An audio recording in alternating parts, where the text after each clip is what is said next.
Great honor and pleasure to be here in the Theosophical Society once more. I first visited and taught here back in the late 1980s, 86 I think it was. And at that time, the president was a very wonderful lady by the name of Dora. And she said to me at that time, "Glenn, you have to try and come at least once a year." And so she's long passed away, but I've tried to do that since that time and try to connect with the TS at least once or sometimes twice a year. And so it's 32 years since I've been doing that. And I'm sure all of you here have 2 copies of my 30 books, so that you could read them all twice. It's intellectual piracy to buy one book and read it twice. Donald Trump is working on that, he says. In China, people are buying one book and reading it 100 times. I've also led a couple of pilgrimages to Nepal and Tibet, and one through China into Tibet for the Theosophical Society. And the first one of those maybe 15 years ago or something like that, when Betty Bland was the president of the TS, and the second one when Tim had become president. The first one was very wild because we were supposed to have 15 people, and then it went up to 20, and then 25, and then 30, and then 35, and then 40. And it seemed like everyone in the TS had a visit to Tibet on their bucket list, even if they're only 15 years old.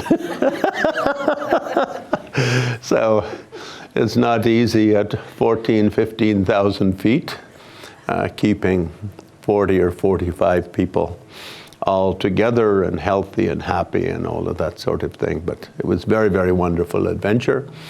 And Betty also came along with her husband, which was very wonderful on that first trip. And he was a great, great person to have on tour.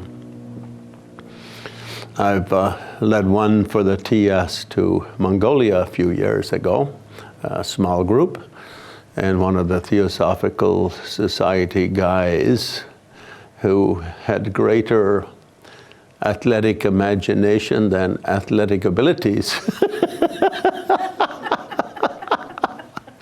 did not take my wise advice to put on a nice pair of walking boots rather than his little tennis slippers, whatever he was wearing before going up one of the sacred mountains, and twisted his ankle, snapping one of the bones. It wasn't difficult for him, it was more difficult for us. We had to carry him all the miles back down the hill without dropping him on his cracked ankle. But we managed to do it, and I would think he was going to come here for this evening's event. He lives down south in the land of George W. Bush. I can't remember the name of that state. It starts with a T, I think. And he said to say hello to him by webinar. Hello, Das. He broke his ankle again this year.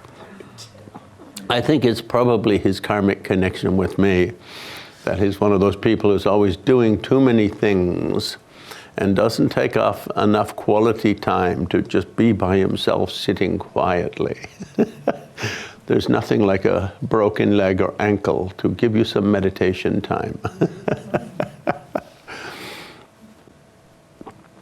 And tonight, to talk a little bit about Bhutan, because I think Bhutan, a problem is since China invaded Tibet in the 1950s and took it over, you can't really, although I go to Tibet every year and I love the sacred sites in Tibet completely and thoroughly. They're the most magical places on the planet for me.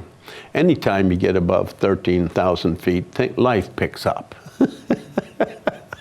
Under 10,000 feet, it all turns a little bit hazy and bland. There's just too much oxygen down here, and humans don't know what to do with it. But the great meditation caves and sacred power sites of Tibet are still my most favorite. But since Chinese occupation of Tibet, the cities have become totally inundated with immigrants, and now it's becoming every year a little more difficult to get an authentic experience of Tibet and Tibetans. And that means to actually experience Tibet and Tibetans, one has to look a little bit to those places on the south side of the Tibet border. And Tibet in ancient times was a very, very large empire, going all the way from the southern Himalayas up to the Mongol regions of East Russia. So Sharat Sandadas once said it's the largest cultural empire at that time in the Asian world, so covering many, many millions of square miles of land. So of the places south of the Himalayas one can go to today to experience a little bit of what old Tibet was, or pure Tibet, you could say. You can start with Ladakh on the west, which is Bakula Rinpoche is sort of the incarnate Lama King, and then Lahul Spiti, the valleys up above Shimla, those areas. Coming across through the northern regions of Nepal, Humla, Mustang, and Tamang, Mamang, and the Sharpa regions of Mount Everest. And then Sikkim to a certain extent, but not so much. And then Bhutan, and east of Bhutan in Arunachal Pradesh, those Tibetan regions. But Ladakh has become a little bit swamped with Muslim presence from Kashmir, with modern transportation has sort of changed the culture a little bit. And Arunachal Pradesh, because it was a danger area. In other words, that's where the India-China War of 1962 took place. So since that time, there's been a big army presence there. So it's not quite so pure. Bhutan has made a real effort to maintain the traditional culture. And so that's one reason I chose it as a topic. The other reason is I think although it may not have the best approach to what it has termed gross national happiness, I think the very fact that it came up with that expression is a step in the right direction for planet Earth. How we can take our emphasis off gross national product and national economic growth annually and put that on something more important and more stable, which is happiness of not only humans, but the other living beings with whom we share the forests and mountains and rivers and valleys and plains, to be able to develop some kind of a lifestyle and life interest, which is both economically viable and both emotionally, intellectually fulfilling or spiritually fulfilling. So I think that topic, which the fourth king of Bhutan devised that expression, gross national happiness.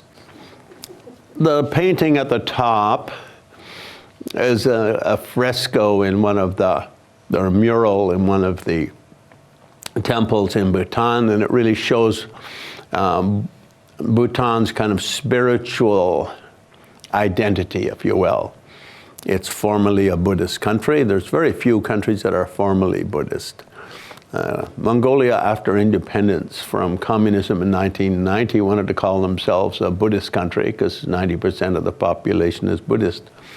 But the American ambassador told them if they did that, they would be cut off from Western aid or American aid because separation of church and state or something like that.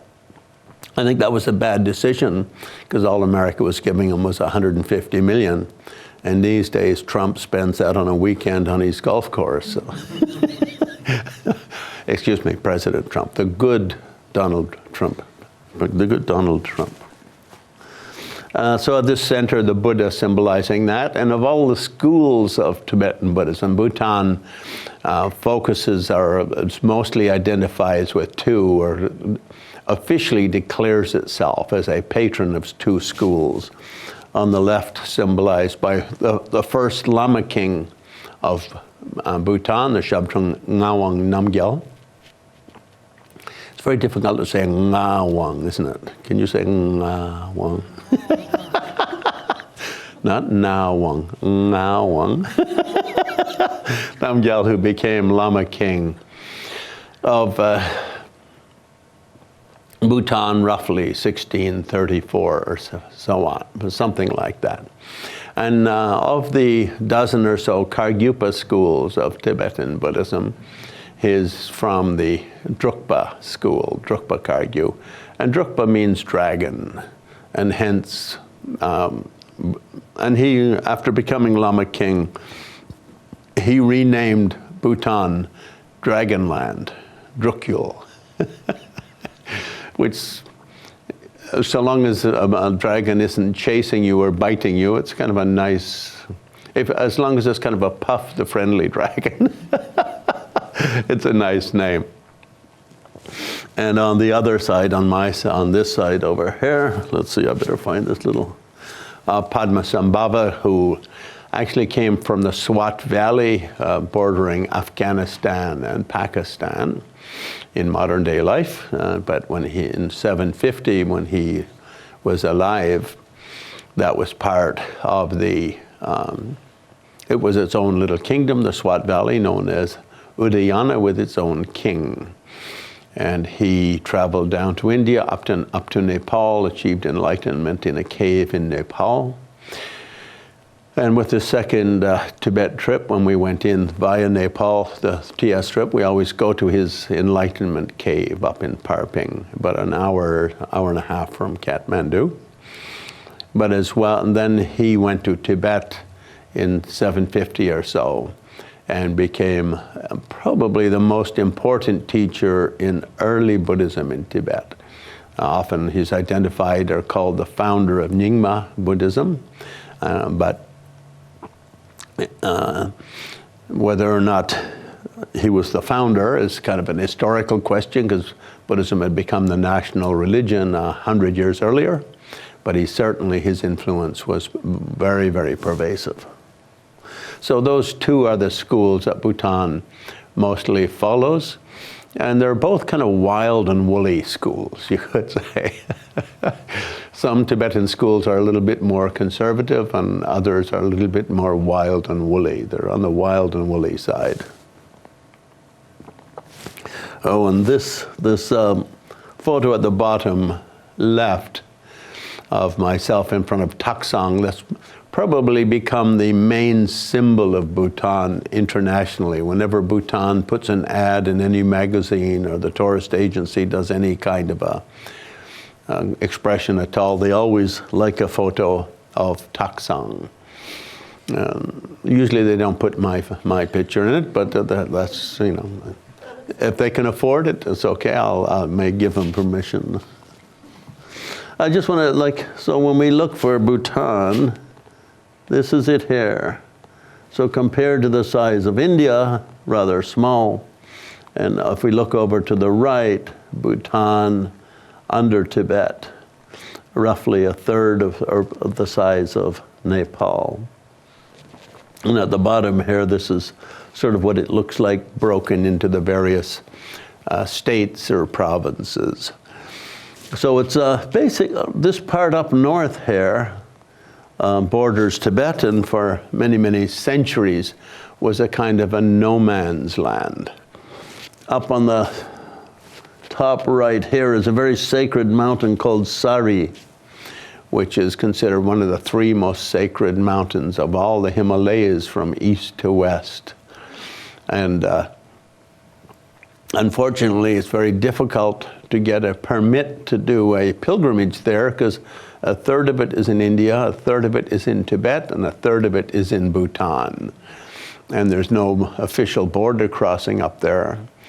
And in the old days, all Tibetans and Himalayans of all different regions would all try to make a pilgrimage there once every 12 years. It's kind of, if you do that, then your next 12 years are bound to go well. if anything starts going bad, you'll know it's because you mentally wandered during your pilgrimage and didn't keep your mind focused. And Lama Tsongkhapa, who is the founder of Dalai Lama School, went down there and did a long retreat on that mountain. The second Dalai Lama did a pilgrimage to that as well when he was a young man, 21, 22, and wrote a very beautiful poem on his visit. And on the way back, went up to the Oracle Lake in Tibet, which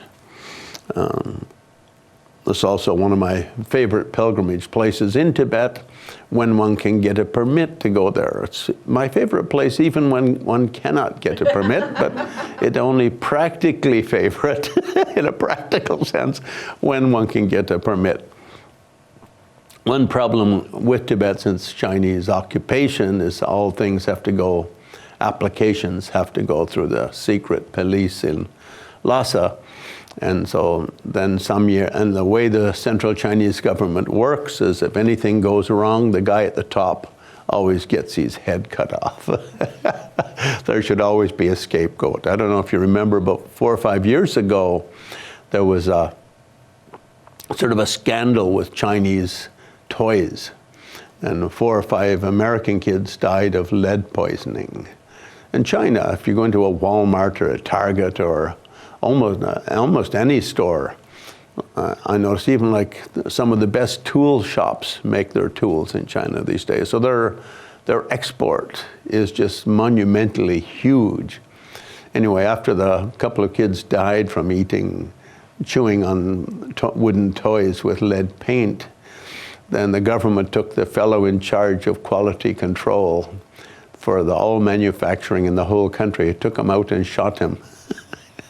And then sent the bullet to the family with the bill for the bullet. That's how you make capital punishment more economically viable, is their logic. But of course, the chances that that fellow knew anything about that little plant making that toy is next to nil. So for that reason, whenever an area becomes a little bit unstable in any way, that is to say, Tibetans locally become a little bit unhappy with policies going on, that whole area gets closed. So I don't know if you know a group by the name of the Sisterhood of the Blue Rose. It's kind of an offshoot of the Theosophical Society based in Europe. And a few years ago, I was asked to take a group of 35 Swedish women. It's a tough job, but someone has to do it. On pilgrimage to Tibet. And first we're going to go to Kailash, because Madame Blavatsky had written a lot, and Alice Bailey, about the Vesak Valley and the importance of going there in the horse year.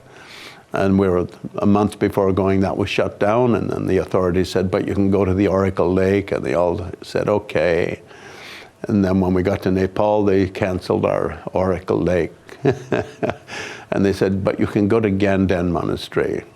And by that time, everyone was already in Nepal, so what to do? But on account of that sari becomes kind of...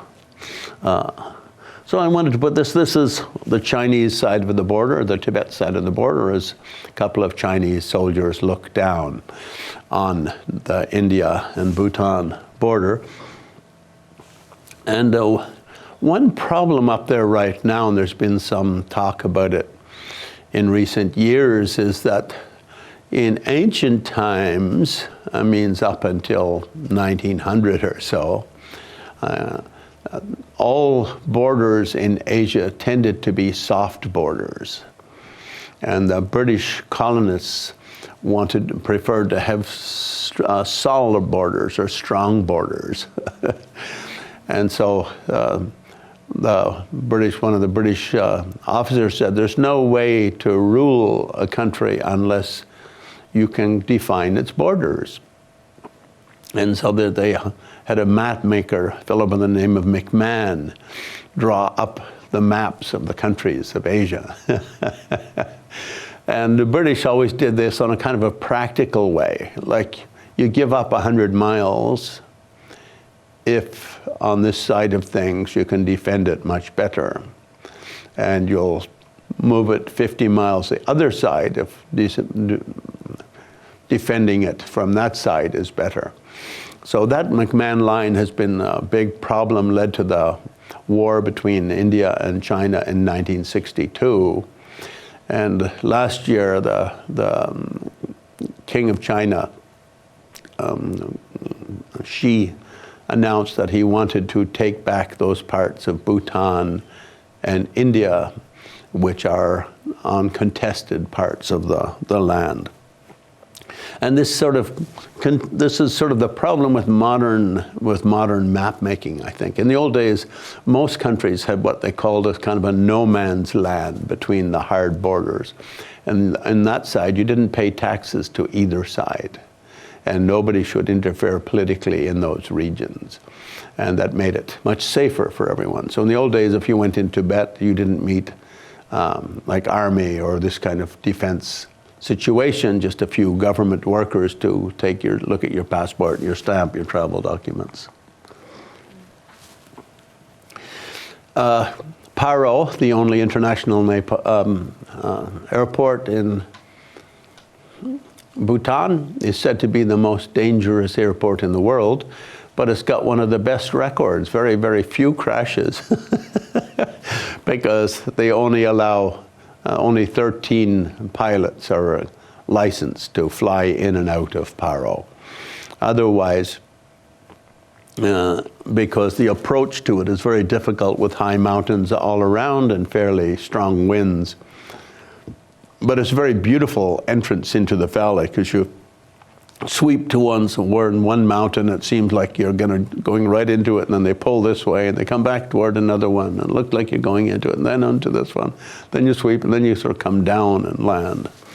But it's officially called the most dangerous airport in the world for having to do a forced landing if you've never landed there before, kind of thing. I want to talk a little bit about Bhutan and its ancient identity. It was, as we saw from that map, it was really a kind of a province on the border of Tibet. And today the people there, they call the language Dzongkha that they speak, but the written language is Tibetan, and Dzongkha is really a kind of a Tibetan spoken badly. Think of Cockney English, Michael Caine, speaking the way he'd speak to his school chums rather than the way he does it in the movies. Or Glasgow, Scotland, the way the bus guys, when you get on a bus and take a bus across Glasgow. Or perhaps Brooklyn. But anyway, these three kings, the one in the middle, unified Central Asia, and basically all the way down to Kathmandu in Nepal, just north of Kathmandu, and through Bhutan and Sikkim and Ladakh, all these regions, all the way up to the Silk Road and Khotan, or Khotan as it's called, which many people think that's the original Shambhala, that the country that made the Shambhala myth. And on the other one side of him is the king who 100 years later brought Padmasambhava to Tibet, and the other is the one who sponsored the remainder of translations from Sanskrit into Tibetan. And so the one in the middle is the one that's especially of interest, because he saw Central Asia as a kind of a earth goddess, and a Sinmo, a Dragsimmo. And on each of the 108 acupuncture points of the earth goddess's body, he built a temple, 108 temples. And I think 5 were built in Bhutan, and I think these are down here somewhere. So technically, this would be the west and this would be the east, but when we look at maps in the west, because we're not used to looking at them in the right way, we always put west the other way, correct? But if you look at them correctly, west is really that way.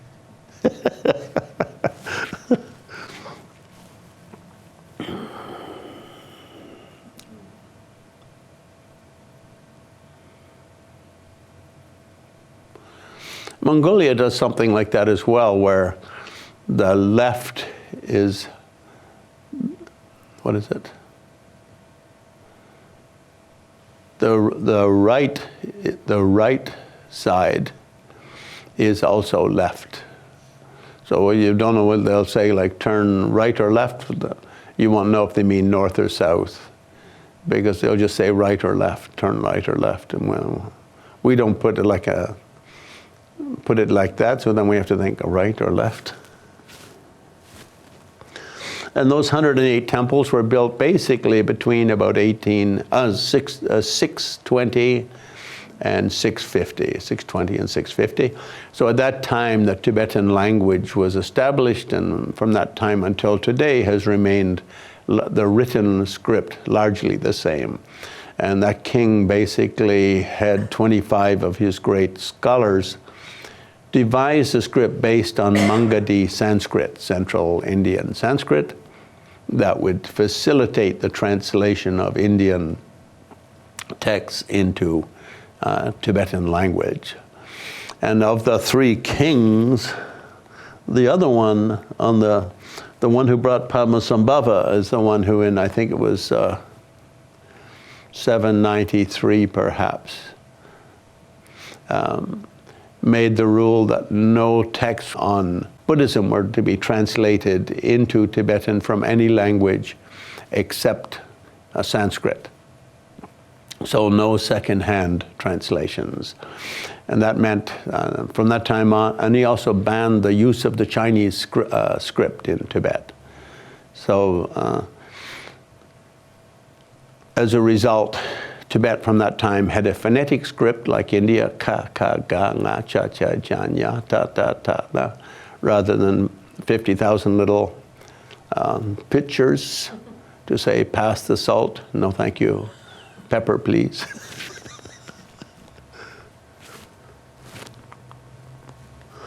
And of the 5 of the 108 were built in Bhutan, and this is one of my favorites, Kichu Lakung in Paro. Whenever the great Go Khyentse went there in the 1960s and 70s to teach, he would often stay in that, so the Queen Mother actually built a little addition on it for him to sleep in, and to do his private teachings and initiations in, and to meet with the royal family. This is another of the original temples, and it's up near Bumthang. And Bumthang is my favorite part of Bhutan, and it's Bumthang is an old Tibetan word. And in olden days, at that time, Bhutan was not called Bhutan. In fact, it gets its name Bhutan from the British.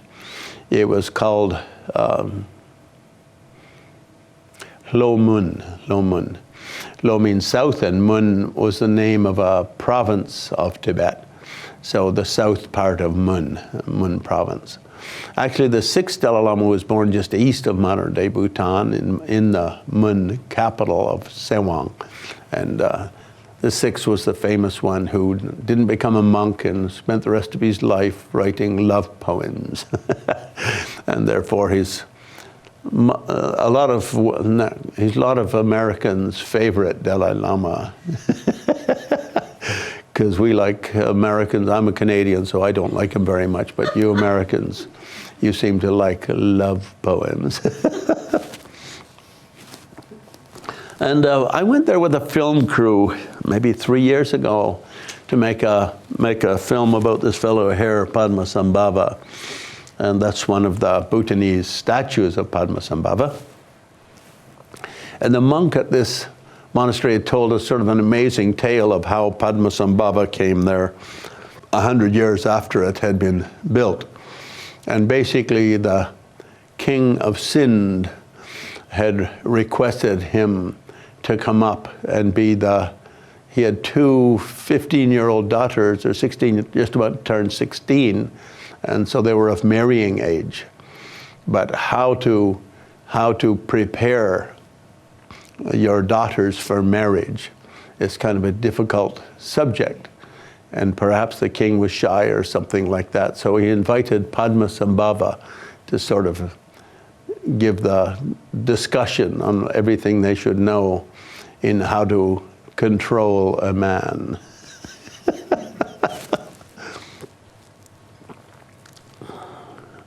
And that photo is actually by Jonathan Snyder, who is the photographer on that movie project. The movie is still in post-production, but hopefully will be finished within a year or so. And then the famous Taksang,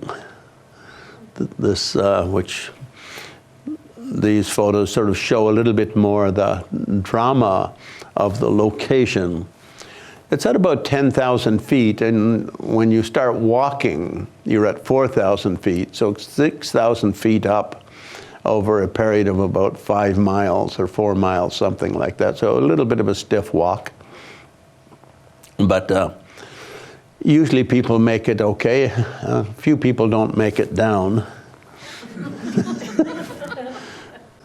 This part right here is the dangerous part. There's a little platform there where everyone gathers before going into the main temple, and the cave's over there. And what happens is people like one step back to get a better view, and one step over here to get a better view, and one step there to get a better view. 3 years ago, in the agency I use, one of the fellows started toppling over the fence at the back, and his guide grabbed him by the hand.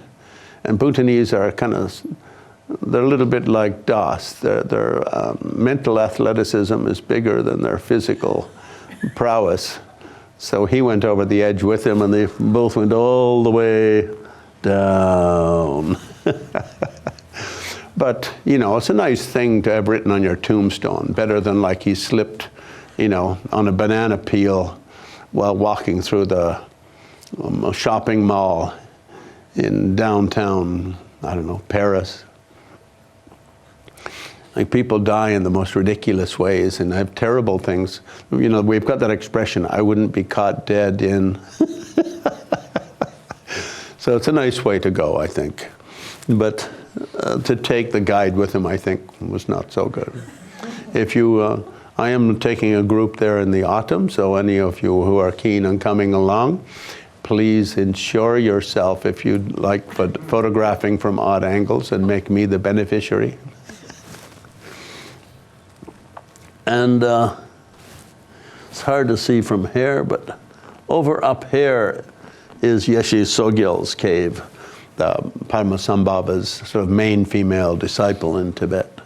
I have pictures on my phone. Aha, very nice. That's right, you went up and meditated there. Yes, I did. So it's kind of it's actually, they've got the whole walkway all the way up sort of fenced off to minimize any kind of problems and dangers. Rainy season, it's a little slippery. You can also rent horses to go up if you're on the lazy side. I think Lynette rented a horse. I did. It was raining. And she's like a martial artist, so these martial artists, give them a big walk and they're scared. And it's very cute to see them put up these prayer flags, because they take arrows and shoot a string and then sort of drag them through these. And they often, young kids, 8 and 9 years old, love to go scale up and down and sort of attach the prayer flag to a particular place that seems most auspicious. And of course, if you're a prayer flag hanger, you do have a certain amount of pride in outdoing the last person. So here we have Padmasambhava, who meditated in that cave, and said to have come there on this riding on a tiger. And it's very common in olden Mahasiddha days and Tantric Buddhist age period of history for Mahasiddhas to keep a tiger. Apparently they make really good pets. You just have to be a little careful that you keep them well fed. Don't let them get too hungry.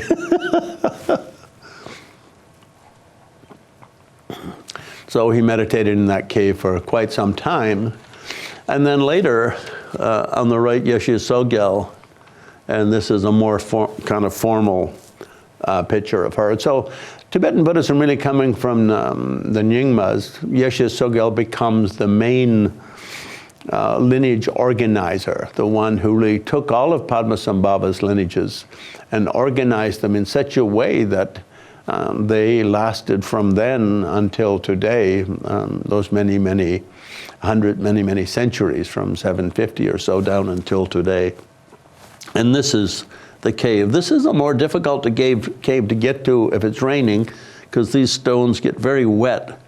And if you're at all scared of height, when you look down here, if you slip down here and you go over here, essentially you just keep going. And there's a big waterfall right there. And there's a big waterfall, keeping those steps kind of a little iffy at the best of times. And there's kind of an interesting story with Yeshe Tsogyal, because in those days in India, they had slavery. And so Padmasambhava said to Yeshe Tsogyal, Princess Yeshe Tsogyal, at one time, that when I was teaching in Nepal, in Parping, there was a lady who had this white slave who was a student of mine in a previous life. And he would make a very good husband for you. So you should go down to Nepal and buy him. Isn't that the easiest way to get a husband? And so she did, and of course once he came back to Tibet, there was no slavery in Tibet, so he was technically liberated from slavery. But of course, Yeshe Tsogyal was supposed to be one of the most beautiful women in the country, and also had become a great lineage holder at that time, and was a princess to boot.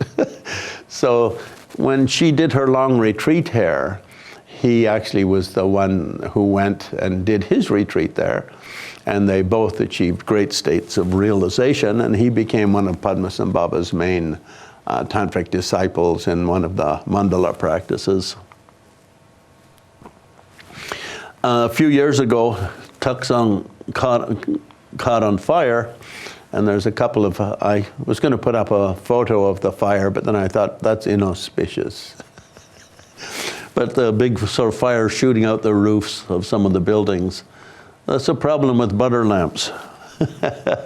If a mouse knocks them over, knocks over a butter lamp, things can go up, and that's what happened. So here some artists basically retouching up the murals, the wall murals in Tuksang Monastery. And Padmasambhava from that time until today remains in this. I think the king is in there somewhere as they're preparing for a festival. So these you can see the size of these gutangs. So this is like a probably the same size as me kind of guy. So it's like a. And then after Padmasambhava, Milarepa also traveled through Lomun, and so the Milarepa teachings came into. So I call this like the new Renaissance period.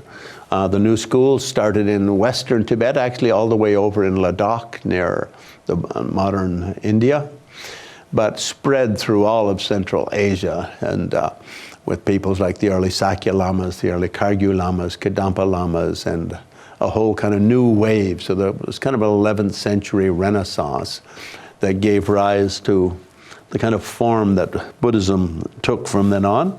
And here, of course, Milarepa up here, he's often shown to be very skinny because he generally lived just on whatever he could find in the mountains. So he would take up meditation in a cave, and between meditation sessions would walk around picking nettles and wild onions and wild mushrooms. And occasionally someone would offer him a few kilos of barley, and that would sort of mix into his cooked nettle soup. Nettles, fortunately, is one of the great superfoods of the planet, stinging nettles.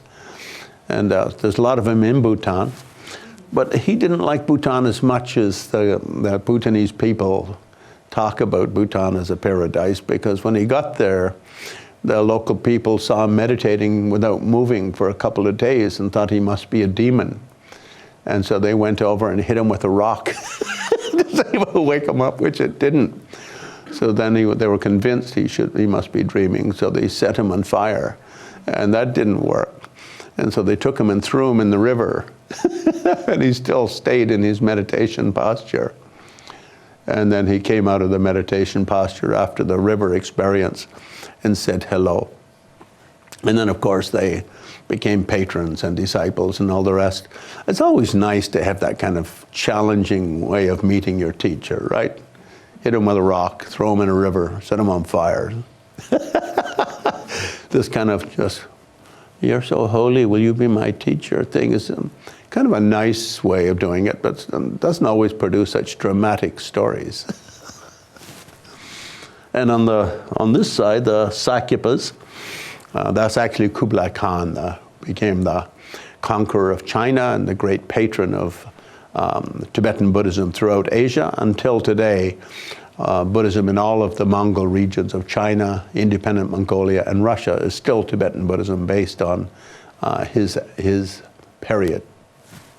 And so Sakya Buddhism spread down into Nepal a little bit, into Bhutan a little bit at that time as well.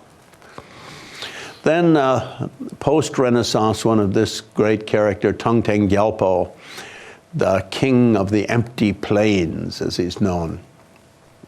A great doctor, engineer, meditation master, achieved enlightenment in one lifetime, and all schools today practice the various spiritual lineages that he taught. And he was one of the 7 jewels of the Shengpa tradition in Tibet, but everyone claims him. And the second Tsongkhapa received his lineages, and the Nyingmas claim him as a Nyingma. Everyone wants him to be in their school, but he was actually a Shengpa, sort of an independent, smaller school that never really got big as a school, but was very big as a spiritual river flowing through many school lands, if you will. This is the iron, so around Tibet he built, I forget, maybe they say 108 iron bridges or something like that, I don't remember, but 5 of them I think in Bhutan. And so this is his iron bridge, and that's the temple. And quite amazing that he was also a great operata, and he created operas that would be performed during the building of a bridge, because whenever you build a bridge, you irritate some nature spirits. And so it's good to be able to make them an offering so they don't make mischief. And if you just perform an opera daily, all the spirits think that's very nice, and they don't disturb you. So until today, several of his operas are still performed by all the national opera companies throughout Central Asia. And then kind of the mischievous Drukpa Kunlek, a Mahasiddha who was Tibetan from eastern Tibet, from Kham, came, and he's often known as a divine madman. And he sort of, may or may not be, people say that the reason why so many Bhutanese today paint penises on the outside walls of their houses is because of him. He came and he sort of popularized the cult of fertility. And if you go to his village, there's maybe 50 or 60 houses, all just with penises all over the walls. Even the capital city, many, many walls with penises. Often over doors, going in and out of a house, there'll be like a big wooden penis.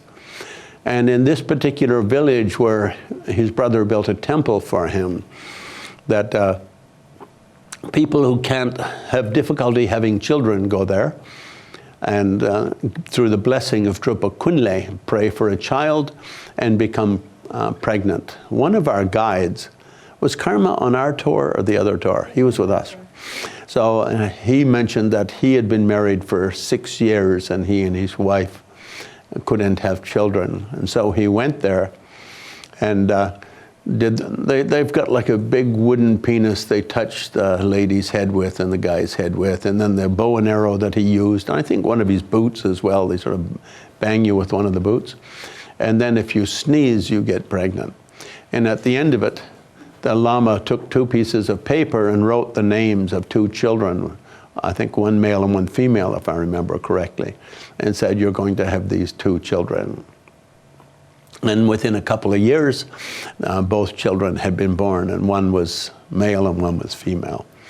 And so you hear many hundreds of stories like that around Bhutan. If anyone having difficulty in getting pregnant, they go to that valley and babies pop out like buns out of ovens. A very dear friend of mine, Keith Dowman, and people who know Tibetan literature and English will recognize his name, one of the great translators of Dzogchen literature from the Nyingma tradition.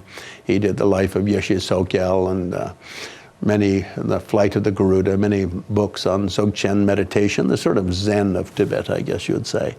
And so he's often, he also did this. But the book on him was only written in 1966. Before that, stories were all referenced in other books. There was no like actual biography of him.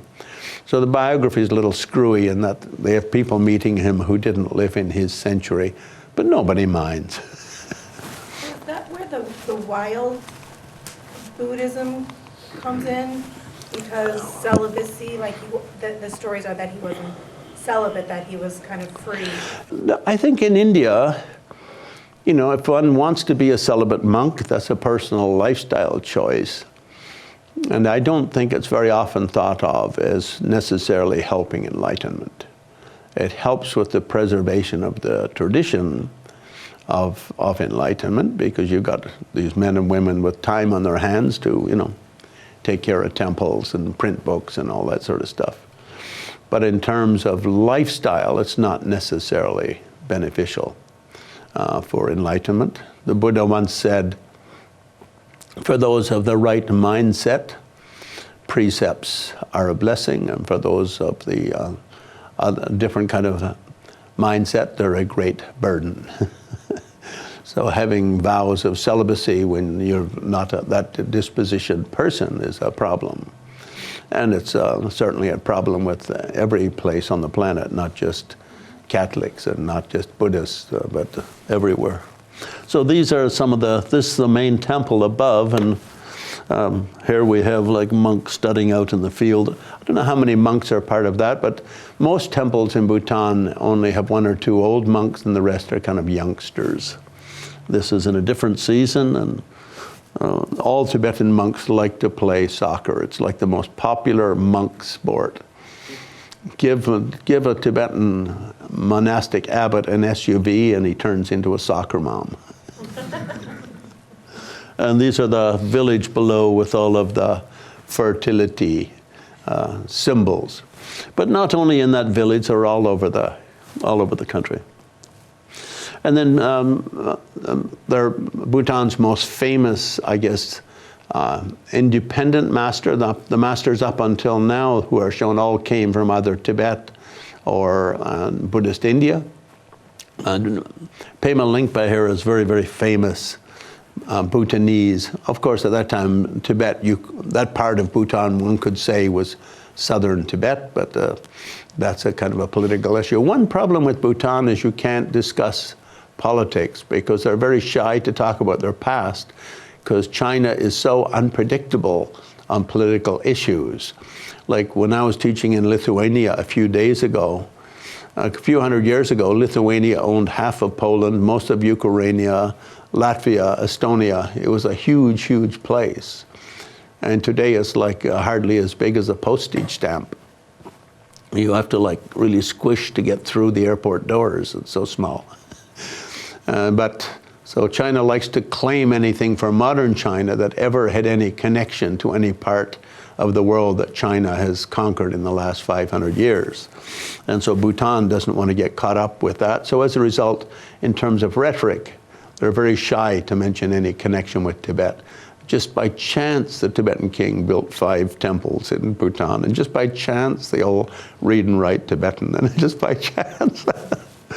Like that. But anyway, he also wrote many of the Lama dances performed at the festivals throughout Bhutan, and many of the visitors to Bhutan find them to be really highlights of their visit. And now we come to Shabdrung Namgyal, who became the first Lama king in roughly between 1630 and 1640, you could say. And his paintings, you find them in every temple and statues, and every Tibetan household has one of him. They really like him very much, and considered to be the founder of the nation. So really, until 1634, and I guess in America that's kind of like a long time ago, but in Asia that's not so long. So they, until 1634, Bhutan as a unified place never existed. All the valleys had their own kings and thought of them as self, and the pecking order of different kings and alliances change with the seasons, kind of thing. He was a reincarnation of this Lama. So he was actually born in Tibet in a princely family and was a reincarnation of Pema Karpo. And amazingly, the first translation of the 6 Yogas of Naropa in English was written by Pema Karpo. It's in Evan Wentz's Tibetan Yogas and Secret Doctrines, published, I think, in the early 1930s. So it's kind of a nice coincidence, I think, that was his reincarnation. His previous life was the one who introduced posthumously the 6 Yogas of Naropa to North America. And the Shabdrung, basically the story with the Shabdrung at that time was Tibet had many different schools of Buddhism, and one of them is called the Kagyu. And in the Kagyu, they had 8 or 10 different schools. And at that time, one of the kings wanted to unite all the Kagyu schools, one particular school that had many, many sub-schools, into one school under the Karmapa. The problem is Tibetans are essentially, libertarians. The idea that they would be under some other guy for them was very, very scary idea. They all rejected the idea. Anyway, the Karma Kagyu king of Shigatse tried to pressure the choosing of the candidates for the reincarnation of Pema Karpo.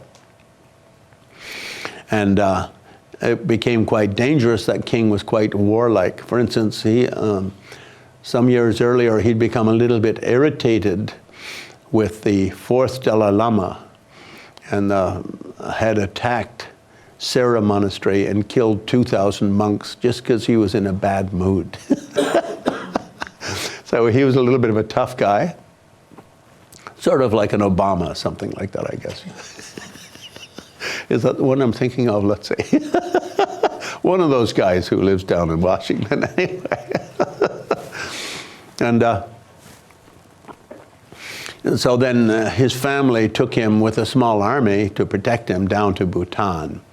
And then they built this zong in Bhutan to protect him, and in case the Karma Kagyu king attacked him. And in fact, the Karma Kagyu king did send forces from time to time to try to, assassinate him? It's not always great to be the reincarnation of someone great. You can get drawn into these things. So he built quite a few of these zongs around the country and united the country. And from that time on, until today, the borders have stayed much the same.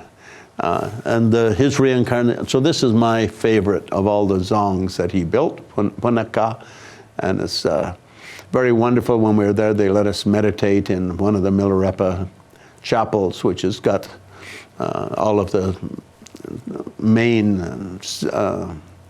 Tumo disciples on the walls and frescoes. And this today is the zong that is in Thimphu, the capital city, used from the time of the Shabdrung. They had what they called unified temporal and spiritual government. So the zong has one side traditionally, which has local civil administrative offices, and one side which is a monastery. And so in that way, they kind of bring, and based on modeled after the 5th Dalai Lama's way of running Tibet, where everything had one civil person and one monastic person in each position, according to their way of talking, one to take care of the things of the body, and the other to take care of issues of the mind. But temporal and spiritual is what they call it. And the Shabdrung incarnations continued to take care of Bhutan until 1907. In 1905, the British convinced this fellow that he would make a better king than the Shabdrungs. The British didn't like the Dalai Lama very much, or the Shabdrung over there, or the Lamas, because they didn't trust the British on their trade missions, because British trade missions generally tended to come in friendly-like, and then bring an army post to defend their trade interests, and before you knew it, you belonged to them. They were displacing one king and putting in another, or displacing people all over the place and putting in their favorites. But anyway, so Urgyen Wangchuk, became the first secular king of Bhutan as a unified country in 1907, and on the right, this is his enthronement ceremony. Not all of them look totally happy about it. What the British did was they gave, as the Bhutanese like to put it, they gave him enough guns and military aid that all of the other kings in Bhutan, the Rajas, would all go along with him and wouldn't rise up against him, but not enough to overthrow the British. But anyway, having said that, until today, now it's the 5th generation since him of all being kings. And Bhutanese in general are very, very happy with the jobs they've done. So although, it's a little bit of a kind of a, intrigue story, intrigerosis story behind how the first one became king with the British military assistance, etc. In fact, it worked out very well, I think, because all the subsequent kings all did very well. So these are the 5 until today. And you'll see lots of things like this, living gods of Bhutan, where people will make these kind of posters and give them to all their friends to show how much they like it. And so I think 2007 they made this to celebrate the century of these, the Wangchuk family ruling as kings. The 4th here was took over when his father died in Nairobi, Kenya, in 1972. I met that king in Bagaya, and he later went for a heart operation to Kenya. They had a good British hospital, and Bhutanese money didn't go very far outside of Bhutan, so they decided to use that. He died on the operating table, unfortunately, and he became king, and this is him with these 4 wives. And very wonderfully, he managed the country very well, I think, and just a few years ago, I didn't put the year there, but a few years ago he passed the crown to his son. It's the first time a king, one of the kings actually stepped down before he got too old to rule well, and at the same time declared the country a, parliamentary democracy. And so he sort of ended his family's rule as kind of a full-force king, if you will, and made a parliamentary democracy. So for those people visiting Bhutan today, obviously the highlights are things like the Lama dances. This one here was another one written by Pema Lingpa.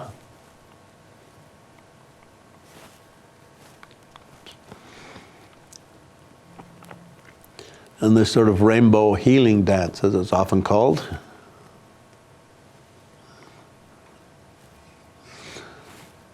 Kind of a cute bit. I thought that was a wonderful image of monks practicing the dance movements, because they only wear the costumes in the actual time of doing it. And this guy peeping out from behind the mask of the Dharmapala. This is here just a stupa with a story, because I've got friends in Pittsburgh who, the wife is scared of heights. The husband had come to Tibet with me a few years earlier, And the wife said, I could never go because I'm totally fearful of heights. And I said, oh, you don't have to worry. In Bhutan, we don't really go many places with many heights. And one day we happened to, one of the places we're going to go to, I think, was closed, and this was added. And you go up this road where the bus just goes back and forth like this all the way up. And we got to the top, and she was just almost fainting and swooning from the fear. And then the thought of coming down had her very on edge. But the good thing was, after 3 of those, she was sort of cured of her fear of heights. After that, the lesser heights of a few hundred feet seemed like nothing compared to looking down a quarter of a mile or half a mile. The National Museum, I included that fellow over here because one of the trips I took to Tibet, the one I took to the Oracle Lake, he had tried to come many times and was always refused a visa. And so I said, oh, I bet we can smuggle you in. And so we brought him and had him going through the airport. We smudged his name on the visa application. You go in on a group visa, and we went into the airport. We had him dressed like a Japanese tourist with a Japanese T-shirt and a hat on backwards.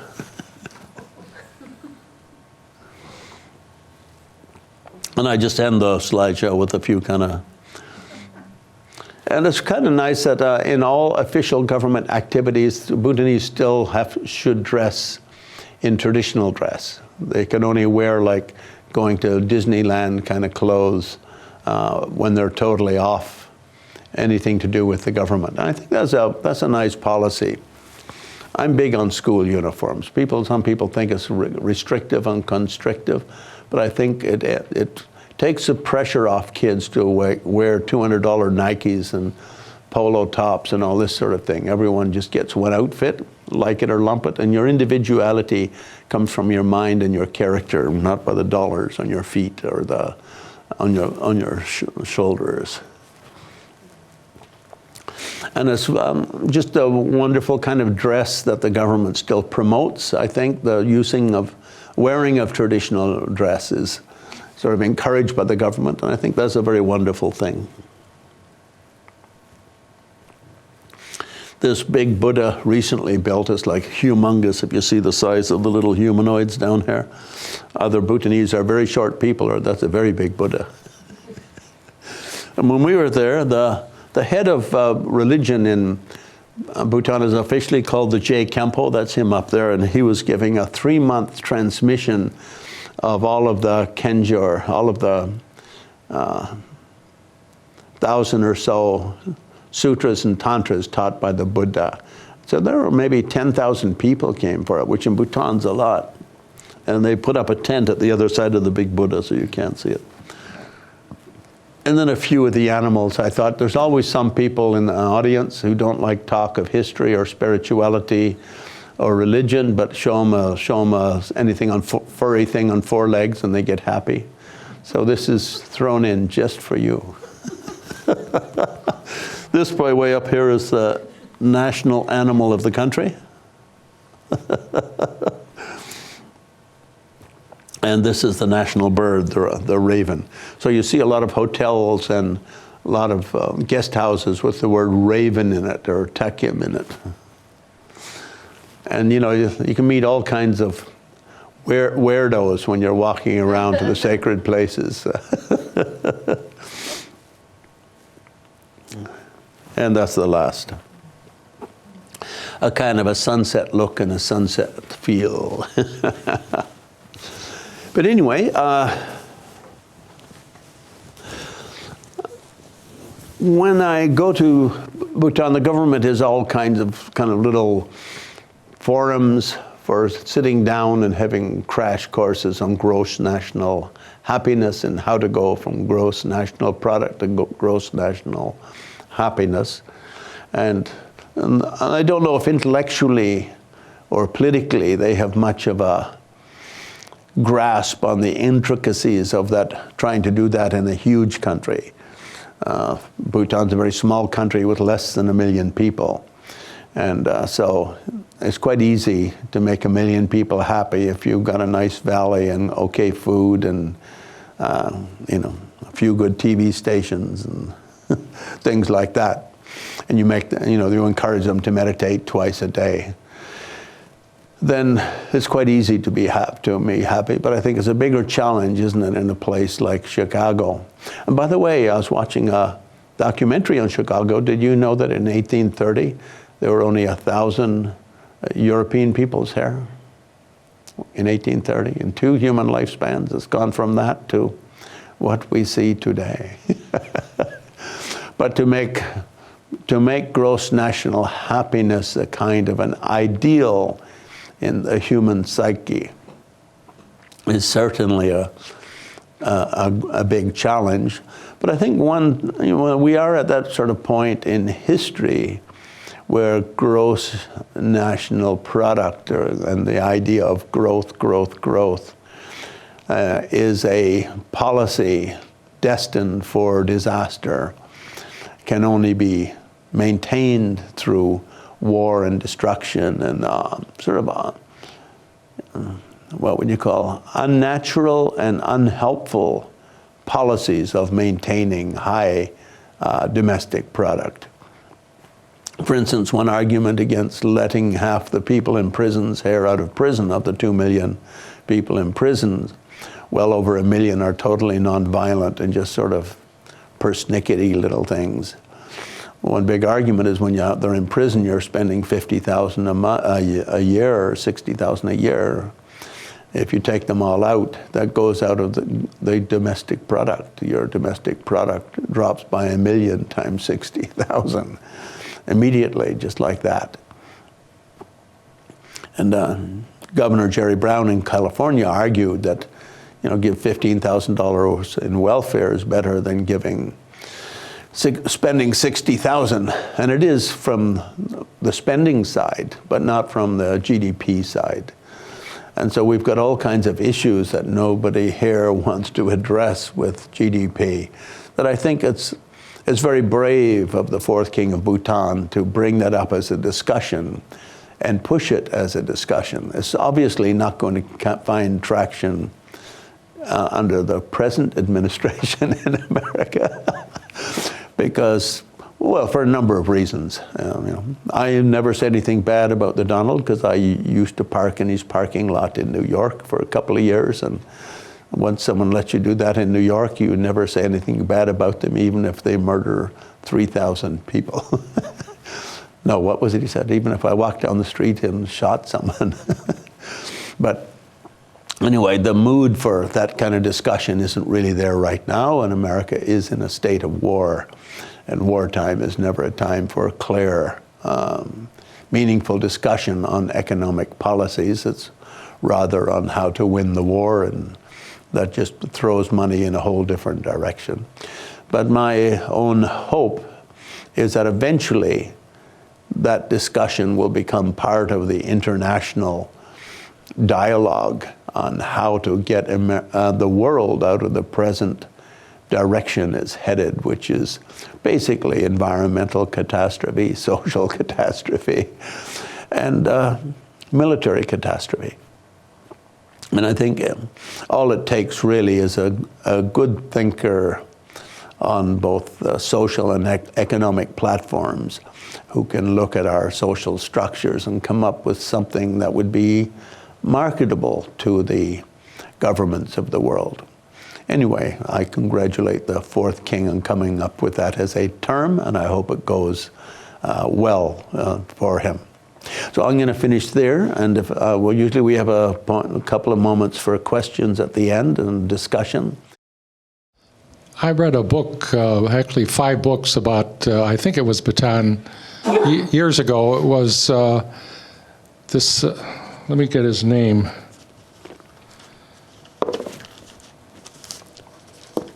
Brad Spalding wrote a book, 5 books actually, called Life and Teaching of the Masters of the Far East.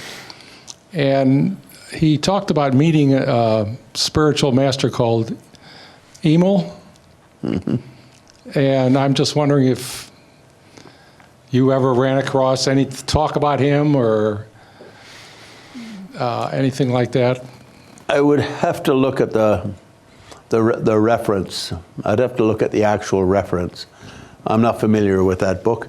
A problem with names in the East is that the way they're written and the way they're pronounced are very different. Like, for instance, the word spelled B-S-G-R-A-G-S. How would you pronounce that? Da.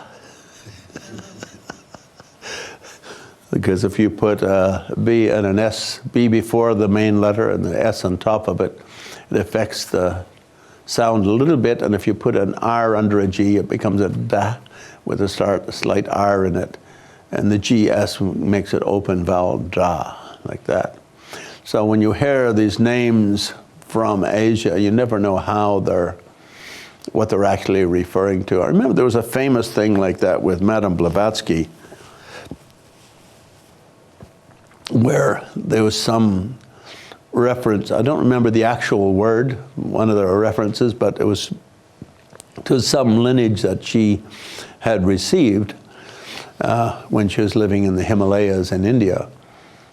And people thought it was completely a manufactured incident, that there was no such word in Tibetan. But then one of the Theosophists who lives out in Colorado, he actually edited the Sanskrit in my book on Kala Chakra many years ago.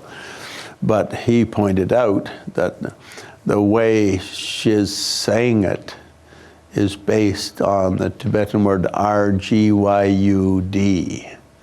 which, if you say R-G-Y-U-D, it's kind of like, how would you pronounce that, right? But in Tibetan, it's Gye. The R is silent, the G with the Y makes a Gye, and the U and G. D becomes silent and it makes a U into an an omelette, something like that. Omelette, not an omelette, an omelette. So it's always hard to know what those words are without seeing the reference and trying to get the time and place. And even if you take some words written in Tibetan, spoken by Tibetan, the way a Central Tibetan, a Western Tibetan, a Eastern Tibetan from Amdo or a Kham or Bhutanese or from Ladakh, they'll pronounce them quite differently. Mostly I've met with the great sort of classical masters. I began my studies under the Dalai Lama, which he appointed two geshes to teach to us, who he thought were very well trained. And so he chose our topics and what we would do, study with them, and then he had us get our initiations from his two gurus, Ling Rinpoche and Trijang Rinpoche. And then the great lamas of Tibet, at that time it was 1972, who had come into exile. They were mostly located all over India, the Himalayas, Nepal, Bhutan, Sikkim, Ladakh. They would come to meet with him from time to time, and he would ask them to give some teachings to us. So the ones I've met were mostly those kind of great lineage holders within the Tibetan tradition. So at that time, the big emphasis with Tibetans was on preserving these lineages, because back in Tibet, there are 6,500 monasteries had been totally destroyed down to the foundations, and all their libraries burned and all that sort of thing. But anyway, I may have some idea about that passage if I were to see it written. Thank you for your question. Any of you other bright sparks shining with once when Dalai Lama gave a talk to a bunch of little kids up in Vermont, when he first said any questions, everyone went very silent. And then one little kid, a teacher poked him in the back, so he obviously was prepped to ask a question. He asked him, and then the minute he did, everyone started like wrestling to get the microphone to ask questions. That kid asked him, "Are you really like the same guy for 14 lifetimes?" And the Dalai Lama said, "Well, actually, no, just the last 7. The 7 before that was a different line." And the kid looked like that was a very comfortable answer. 7 I can deal with, 14's too many.